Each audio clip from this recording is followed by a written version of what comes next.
being an operator in the oil and gas industry is an honor and also a large responsibility. I'll talk about that and much more on this episode of The Crude Truth. In 1901, at Spindletop Hill near Beaumont, the future of Texas changed dramatically as, like a fountain of fortune, thousands of barrels of oil burst from the earth towards the sky. Soon, Detroit would be cranking out Model Ts by the millions, and America was on the move, thanks to the black gold being produced in Texas. Now, more than a century later, the vehicles are different, but nothing else has truly changed. Sure, there may be many other alternative energy sources like wind and solar and electric. But let's be honest, America depends on oil and entrepreneurs, and if the USA is truly going to be independent, it has to know the crude truth. This episode of The Crude Truth is brought to you by Complete Solids Control, Oil and Gas Workers Association, Sandstone Group, Air Compressor Solutions, Basin Fluids, and the Fuel Pros. Man, welcome to another episode of The Crude Truth. I am so excited today for my guest. It is a gentleman that has been a Dallas staple in the oil and gas industry. His family has been a staple in the industry for over 100 years. He is an Eagle Scout. He is an author of The Upside of Oil and Gas. He also likes to watch a little baseball every now and then, and he does run and see a company called King Operating. I have the CEO, Jay Young. Jay, how are you doing? Hey, good, Ray. How you doing? Oh, man, I can't complain. It's a good day, and it's even better to have King Operating. You guys are just blowing and going, rocking it out, especially during these times that we're in, and we'll get into that in a minute. But no, I feel like I am geeking out just a little bit to have you on the show today. So thank you very much. Ray, I appreciate that, but man, I'm just a person, right? I'm just a good old guy that decided that, hey, we want to be in the oil business. My great grandfather, I had 12 kids, and if you're a man, you're in the oil business, and if you're a woman, you're married to somebody in the oil business. That's right. And they didn't necessarily like hanging out in Big Spring during the summertime. They'd come to Dallas a lot, but anyway, during the week, we were 100% oil business. Yeah. And like my grandfather, my dad's the only one that wasn't in it as a lifer. Okay. I like to call lifer like I'm a lifer. I mean, I've been it all my life and won't do anything else.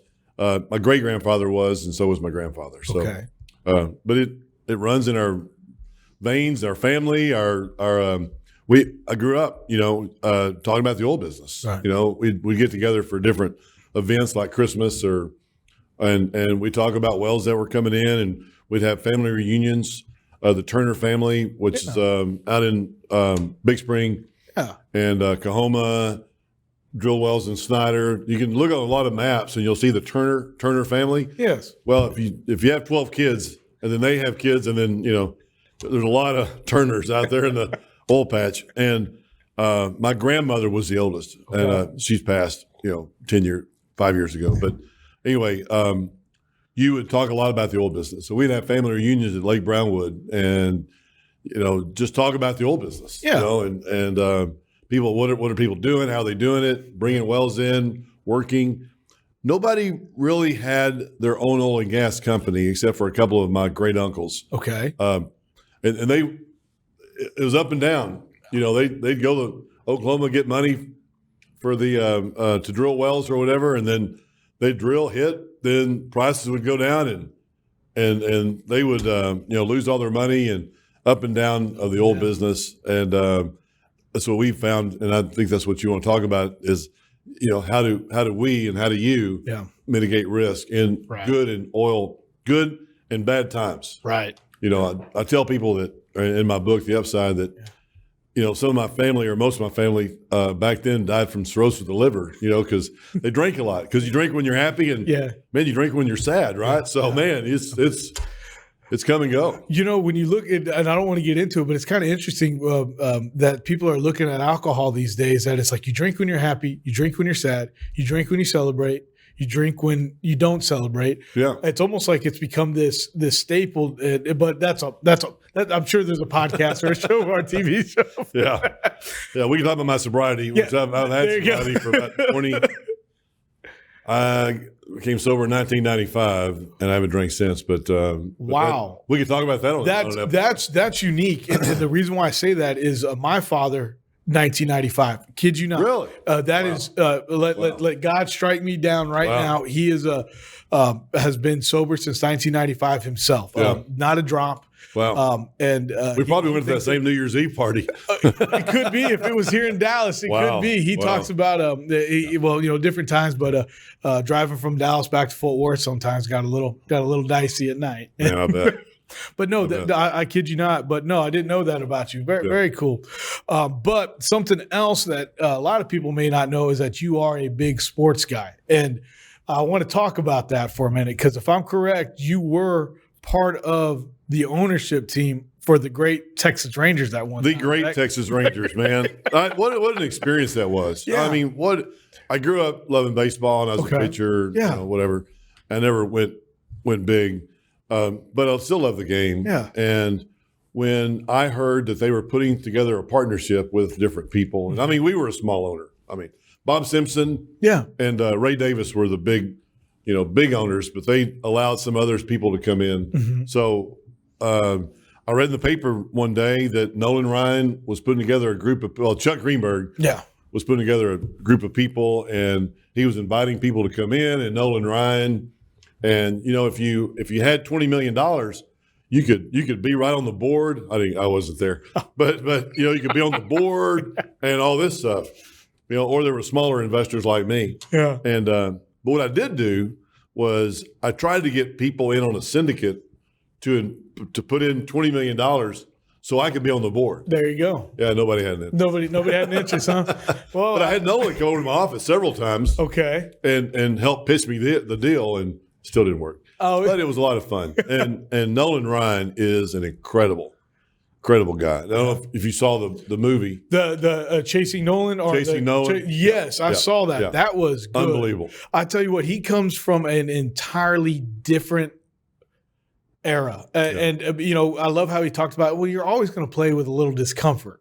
That was an injury. It wasn't an injury. It was just a little discomfort. Yeah. And the way that he said that he worked out, like he did these full workouts in between his games, and like even some form of a workout the day of his game. I mean, it just shows the dedication that he had.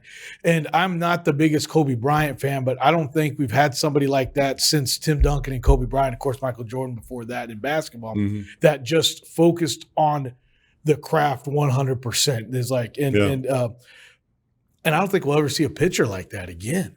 Let alone that they don't let him even throw like that anymore. Oh yeah, exactly. I mean, well, his strike out 5,000, and at the ballpark they put this sign up, and it's a big, huge sign, and it's everybody he struck out. Yeah, on this big, huge sign at the ballpark in Arlington. But he asked one time, or somebody asked him, and he said, Will anybody ever break your record? And he said, "Oh, absolutely not. Nobody. Number one, pitches that long. Yeah, which I pitched forever. And number two is nobody pitches that much anymore. Yeah, you get 80, 90 strikes or 80, 90 pitches. Well, your reliever's coming right behind you. Yeah, and Nolan would pitch for 150, 200. I mean, it's like whatever it took. That's why he had so many no hitters. Well, not so many. He had 7 no hitters, but nobody does that anymore. Well, in that Chasing Nolan thing, they talked about the ones because he got 3 with the Texas Rangers, if I'm correct, or was it 2? I don't know. I don't remember. It was 2 or 3. Yeah. And the Rangers were like, hey, and I don't know who it was talking. It's like, hey, we're just excited to get Nolan Ryan on the team, let alone the fact that he was going to knock out another 2 or 3 no hitters over his 5-year career that he had with him. Man, it's unbelievable. But you talk the Texas Rangers and you being there. I remember when we I was at the game, the standing room only game in 2010 when we struck out Alex Rodriguez to go to the World Series. Yeah. And I think in 2010 nobody was just excited that we got to the World Series. Yeah.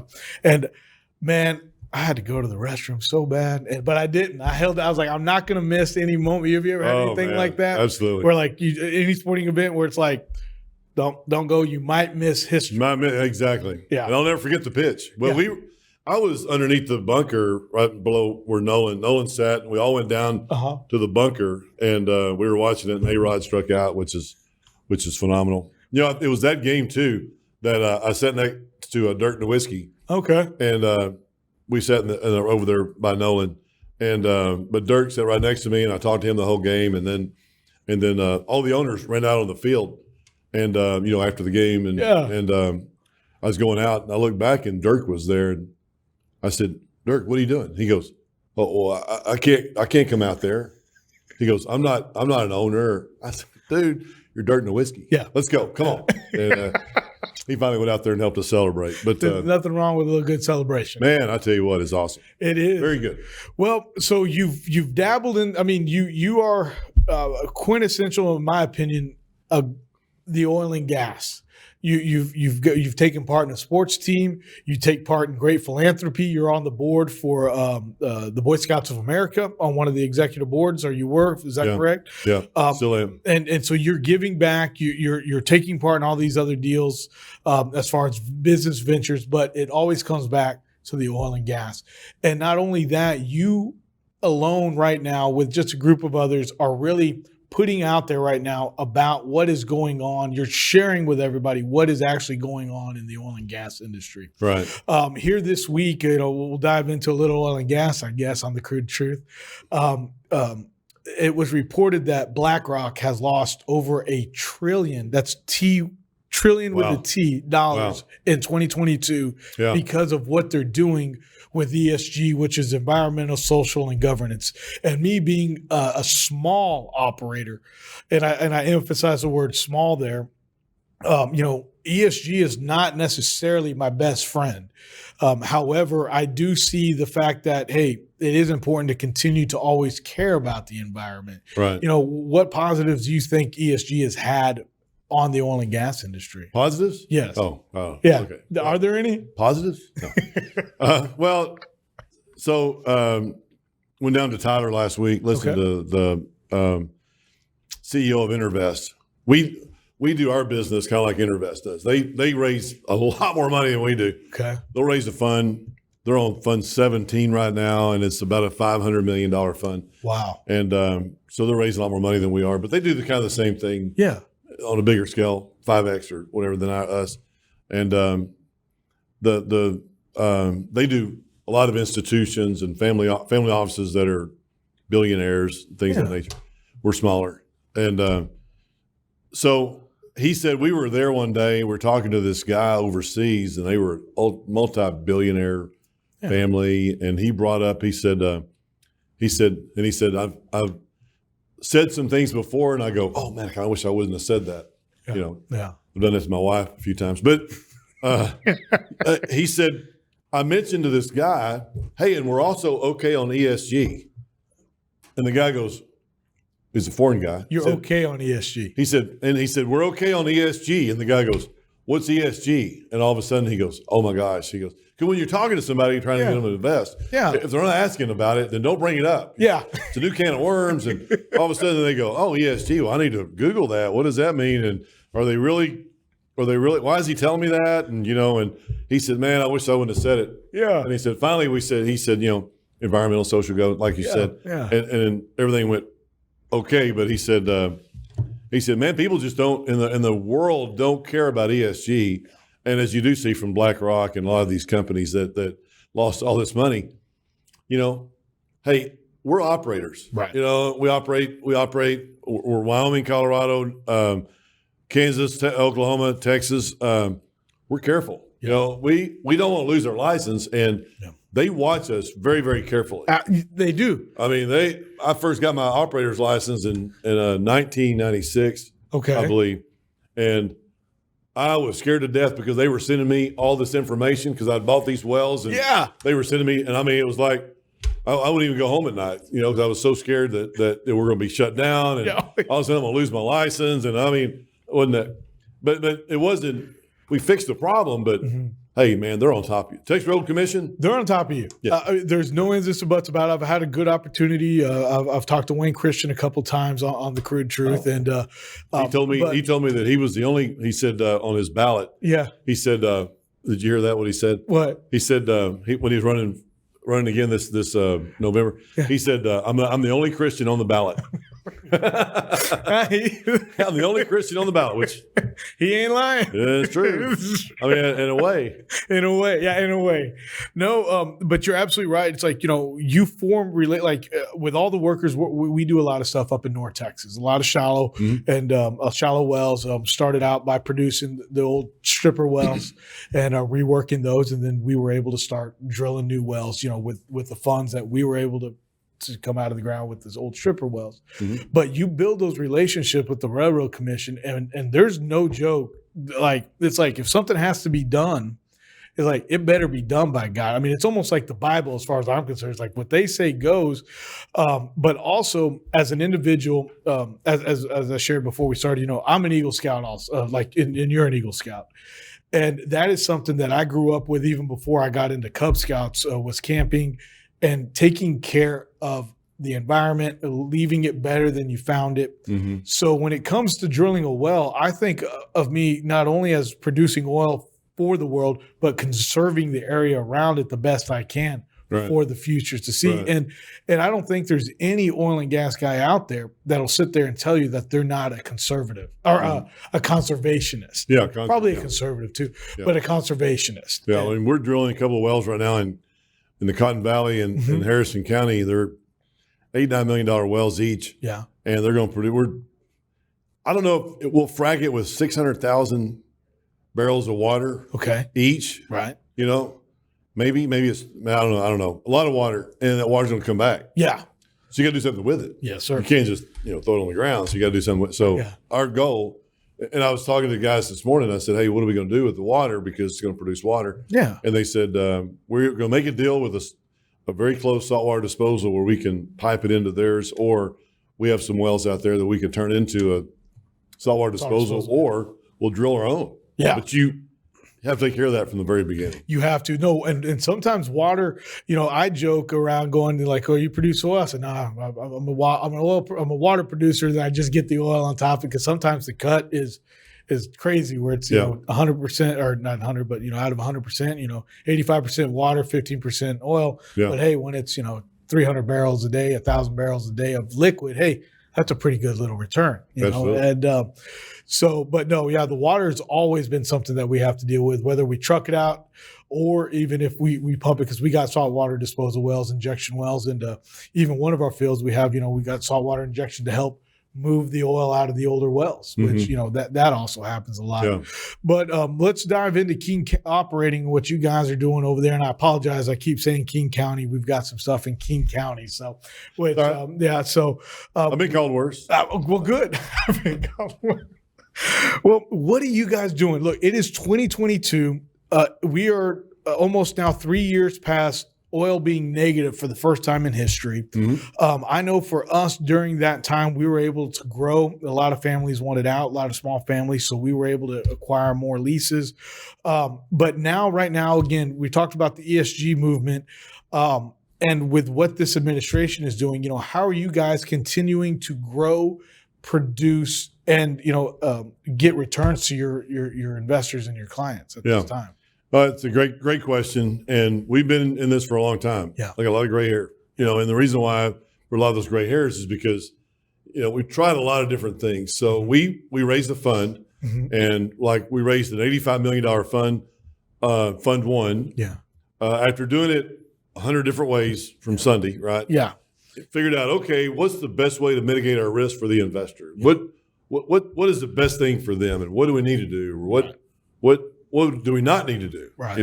So back during 2018 and 19, I went with a credit provider that gave us $75 million on an asset that we had in Scurry County, and we revved it up, but it wasn't the right timing.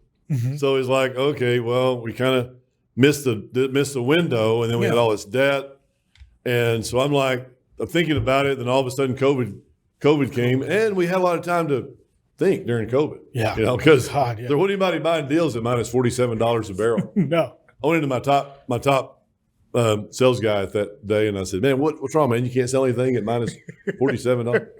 It can only go up from here." Yeah. I mean, the good thing is the downsides. We've already seen the downside. Yeah. But anyway, so I thought, you know what? We need to raise a big fund, a big commitment from our clients, and we raised $85 million. We bought deals in 5 different areas, and 80% of our revenue goes back out to our clients. Right. As you know this, Ray. I mean, they love revenue. Yes, right? they do. Love tax benefits and they love revenue. They love the multiple. That mailbox money. That mailbox money. They love it, man. Yeah. And I mean, I've even sent out on the first couple of checks. I mean, I got $200,000 from an investor, and I sent out $1,000. And I mean, not anything in regards to his return. $500,000 or something. And all of a sudden, they call me, and go, man, I can't believe I got a check. You sent me a check, and I said, well, I mean, we haven't drilled any wells, but it's all some production that we had. Yes. And they go, oh, it doesn't matter. It doesn't matter. Yeah. They're like up and all. So I thought, man, I don't care how big I get. I'm sending out monthly revenue checks. You have to. Because they love them. They love them. So I thought about it, and I thought, okay, we'll raise $85 million, and then we'll go in and we'll go buy these assets, and then we'll drill these wells. We're drilling 12 wells. Okay. 3 in Wyoming, 3 in the continent. No, we've drilled 5 in the mid-continent region up in Panhandle of Texas. Yeah. 2 horizontal, 3 verticals. We're drilling 2 wells in Permian Basin. Okay. In the Wolfcamp D, and we're going to drill 2 wells in East Texas. Okay. Big Cotton Valley wells. Oh, wow. Okay. So that's a lot. So I feel like that once we deploy that capital, we'll have that fund that'll go up from $85 million to $200 million. Okay. And then we'll go to a fireman's fund or a teacher's fund or something and find a buyer for half of it. Yeah.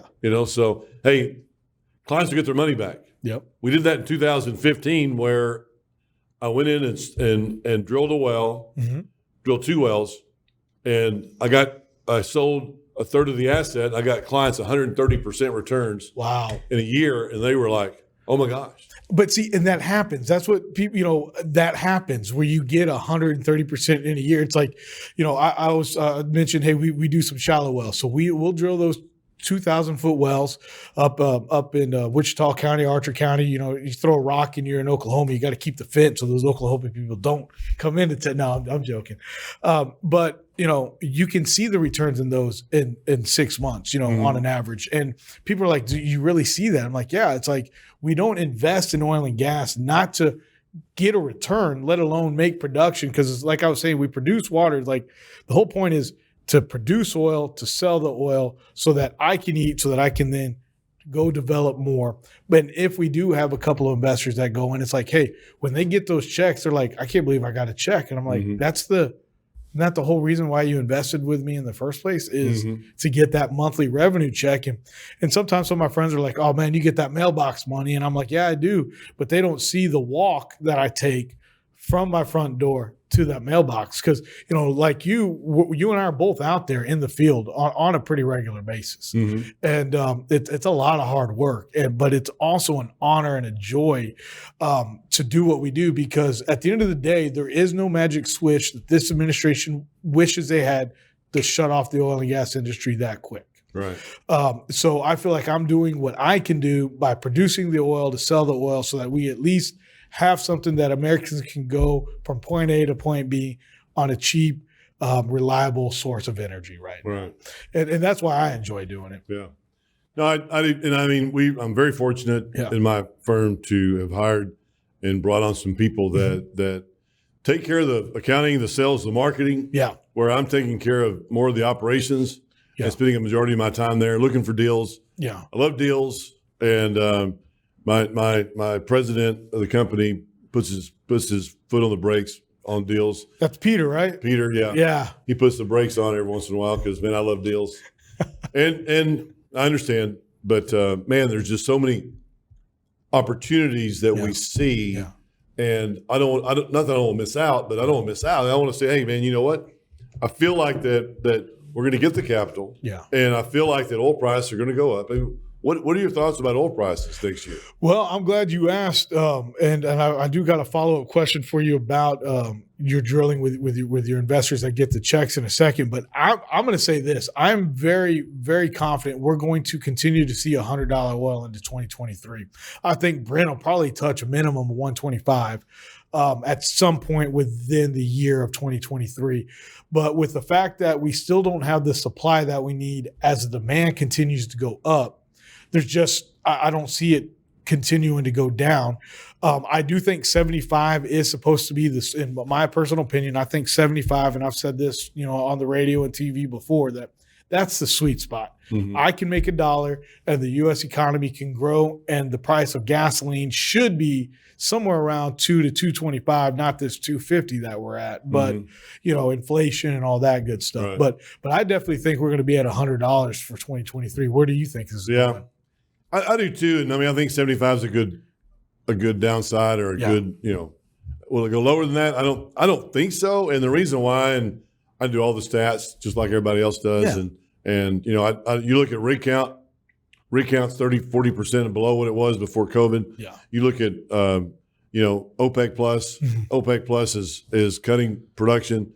It was 2 million, now I think it's 1 million, but they're going back and forth. Yeah. In Russia, with this price cap at $60, they're like, well, we don't want to sell oil at $60 a barrel. Yeah. So they're going to play, shenanigans with that. Yes, it's a big chess game, really. And you see so many, and our demand's going to continue, to go up, and we just don't have the oil necessary in the United States to do what we need to do. This administration obviously is not against fossil fuels, and they have since first day Biden came in. I mean, he made sure he brought his pen to work, the first day, so he could veto pipelines and permits and things of that nature. And we're just not going to get there. And I'm like you, man. $75, man, I'd be happy. Yeah. We that's a good marker. Mm-hmm. If you go to 100, 120, 50, 75, or if you get crazy, I mean that. And we're paying $10 a gallon. Yep. And that's just not good for the economy, and it won't be good.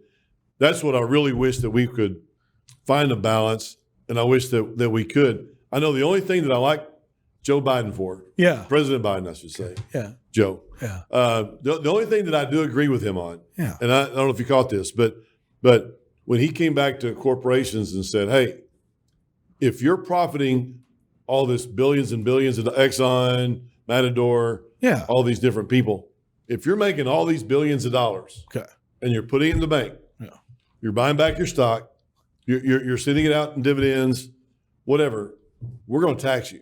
Yeah. And I agree with that. Okay. And why? And I'll tell you the reason why is because, and I've been through these cycles, man, over and over and over. Oh, yeah. Man, and when you get to $75, $80, $100 a barrel, when you get to that level, most oil and gas companies, they're going back to drill. Yeah. Right? They're not drilling at $30, $40 because they're like, well, the economics don't work, and you got to pay this money for leases. Leases are where you have to drill. If you don't drill them, you lose them. Yeah, so exactly. They're not willing to put the money out there to buy the leases and to drill the wells. When it goes to $70, $80, they're like, whoa, man, let's go. Yeah. Let's drill. Yeah. And then rig count skyrockets. Yeah. When it's $70, $80 a barrel, $90 a barrel, even when it was at $130 a barrel, what was Exxon doing? They weren't drilling. They were not increasing their rig count. Yeah. They were buying back their stock. They made, I think it was $6 billion the first quarter this year. Yeah. They spent $10 billion buying back their stock instead of drilling. Yeah. Normally so why is that important? Because if you don't drill, you're not producing oil. Right. Supply and demand. That's what oil prices are all about, supply and demand. Yes, sir. And you know that. Yeah. If your demand's strong and your supply is weak, man, you're going to have high oil prices. Yeah. No, you're absolutely right about the fact that, hey, everybody has not been drilling the way it was. Because when we hit $100 oil this time around, it wasn't like 2012 or 2011. And it was drill, baby, drill, get out, and you didn't see the flood of people back to West Texas. Nobody sat there and just started to really drill again. Yeah. And that's was very concerning in a way. I remember when we had when oil went negative, and they had that meeting in Austin with all the small independents, and Pioneer was there for that meeting too. And it was like, okay, if Pioneer's in this meeting for the small independents, there's some things going on right now. And so we've really tried to model for ourselves at Pecos that $40 oil break even. We went to a seminar years ago that TCU put on. And this was when I think Dr. Ireland was still there. And that when you look at the price of oil from its conception in Pennsylvania, and you've taken the average price of it, and we've taken the price of oil through history, added in normal inflation and cost of goods, that the price of oil has averaged $41 since the 1850, whenever they did that in Pennsylvania. Colonel Drake, yeah, 1857. 57. Yes, sir. And wow. So that always has been a number for us to like, all right, so our break even always needs to be like, can we drill a well and be successful at $40 oil? And right now we're paying supply costs at $100 oil, even though oil's at $75 today. Yeah. And that's not helping us out. So I'm worried, like, what are the service companies going to do when we do jump back up to 100? Are they going to raise those prices even more at that point to where then it still is going to cost us even that much more money to do something? Yeah. But I want to get back. So here you are talking about the windfall profit tax. Okay. You talk about your clients and your investors that you're giving them a check. What are all the great benefits that your clients and investors see from investing in oil and gas? Yeah, I mean, first off, we talk about the tax benefits. Okay. You know, we invest millions of dollars ourselves in the business because we don't want to pay taxes. Not that we don't already pay enough taxes, but we do pay taxes. But it's a write-off against your adjusted gross income. So if you wrote a check for $200,000, let's say, then you would write off 80-90% of that. And so you'd write off $160,000. So instead of and then if I made $500,000 this year and I paid taxes on $500,000, I could now write a check, or I could now pay taxes on $340,000 instead of the $500,000. So I'm paying lesser amount of taxes on my tax bill, which people in California, as you probably know, right, they love oil and gas investing. They do. Because they're paying a 12% state tax.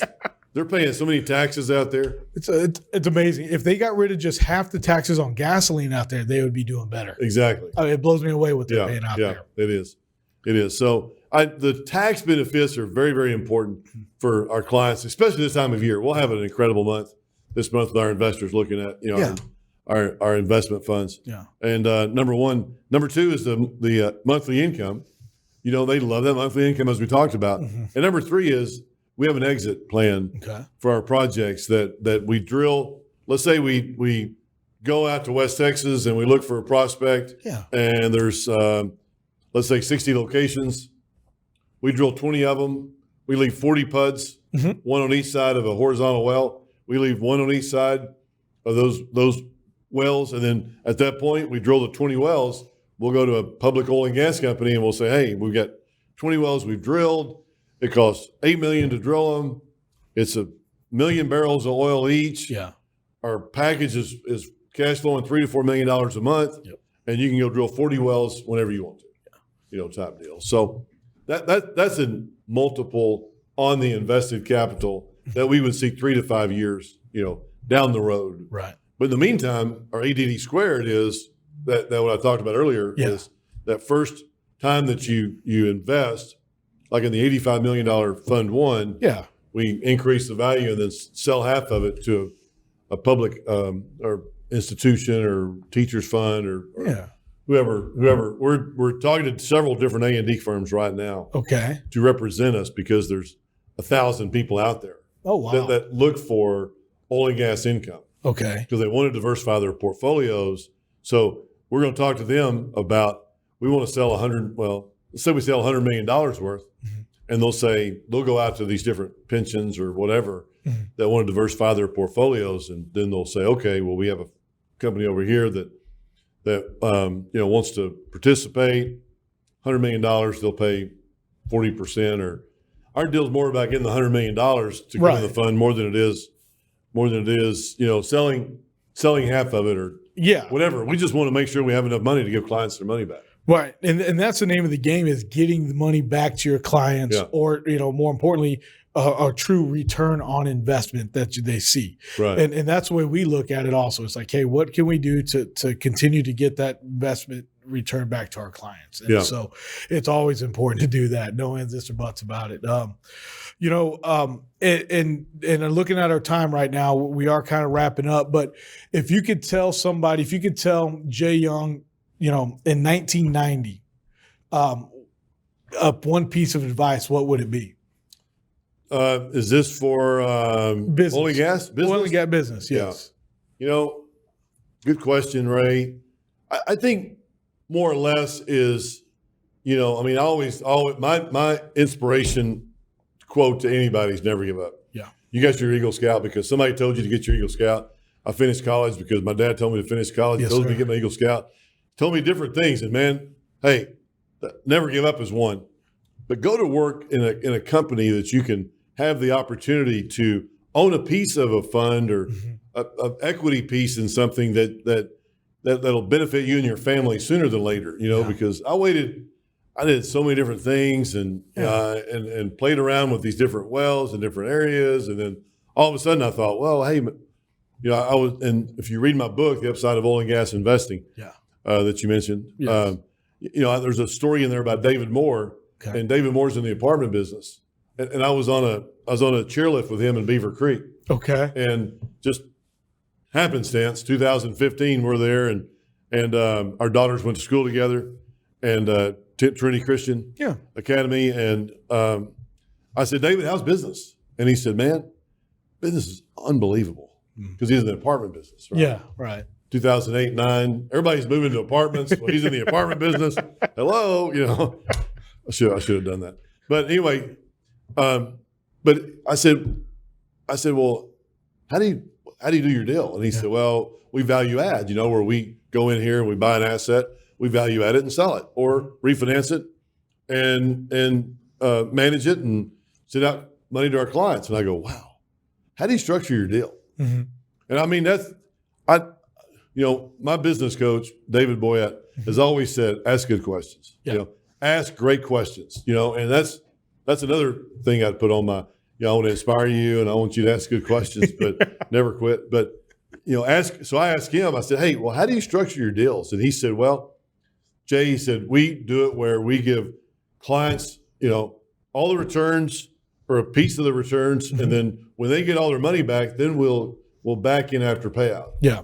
And I go, what? How do you, anyway, several questions later, and after dinner that night, after I was asking more questions, I came back to my office and I had a Rice MBA and a SMU guy, and I said, okay, guys, they hate it when I went on trips or I went to some meeting or something. I always come back with all these, great ideas. Great ideas, yeah. Probably do the same thing. Yeah, oh yeah. And it worked. I mean, we did that first deal, and Scurry County Energy Fund 1 drilled some strong wells and horizontally in the Scurry County, and those wells came in. A second well came in like no tomorrow. Unbelievable. Nice. And man, we started that horizontal track for like 8 counties. Wow. In the horizontal strong, but different deal. Yeah. But then we sold a third of it. Okay. 15 months later, after our first check came in, 15 months later, we sold it, a third of it, for 131% return to clients. Wow. So that learn that type of the business, or don't sit around on your Nintendo or what listen to TikTok. You can't make any money on TikTok. No. The TikTok is not.